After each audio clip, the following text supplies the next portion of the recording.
सोमनाथ मंदिर, रहस्य, श्रद्धा और इतिहास की अमर कहानी। समुद्र की लहरों की गूंज के बीच गुजरात के वेरावल तट पर स्थित है एक ऐसा मंदिर जो केवल ईंट पत्थर का ढांचा नहीं बल्कि भारत की आत्मा की अमिट कहानी है। यह है सोमनाथ मंदिर, एक ऐसा स्थान जो हर बार टूटकर भी फिर से खड़ा हुआ, मानो स्वयं शिव की शक्ति ने उसे पुनर्जीवित किया हो।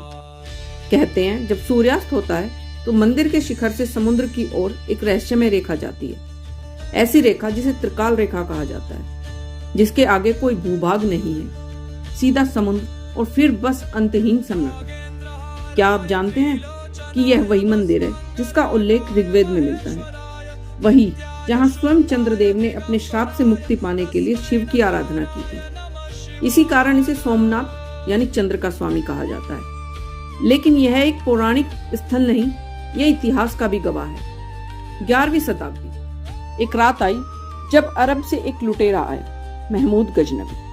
कहते हैं उसके साथ हजारों सैनिक थे। उसकी आंखों में केवल मंदिर के खजाने की चमक थी। सोमनाथ को लूट लिया गया, गर्भगृह को तोड़ दिया गया, शिवलिंग को खंडित कर दिया गया। लेकिन यह कहानी यहीं खत्म नहीं होती। हर बार जब मंदिर गिरा, कोई ना कोई उठा, कोई संत, कोई राजा, कोई योद्धा, जिन्होंने इसे फिर से बनवाया, मानो कोई रहस्य में शक्ति उन्हें निर्देश दे रही हो। फिर आया 1947 यानी भारत की आजादी का दिन। पर सोमनाथ वह खंडर बना हुआ था। और तब आए सरदार वल्लभ भाई पटेल। एक दिन समुद्र किनारे खड़े होकर उन्होंने कहा, जिस शिव को कोई मिटा नहीं सका उसका मंदिर हम फिर खड़ा करेंगे।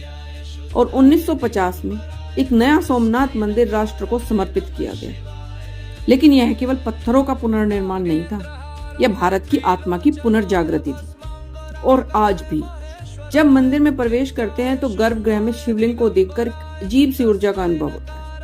वहां कोई संगीत नहीं, कोई आवाज नहीं, पर एक मौन जो आपके भीतर गूंजता है। कहते हैं यहाँ प्रार्थना करने से सारे पाप कट जाते हैं और मोक्ष वो तो जैसे शिव की कृपा से यहीं मिल जाता है। 3 नदियों कपिला, हिरण्या और सरस्वती के संगम पर बना यह मंदिर केवल एक तीर्थ नहीं बल्कि समय से भी परे एक अध्याय है।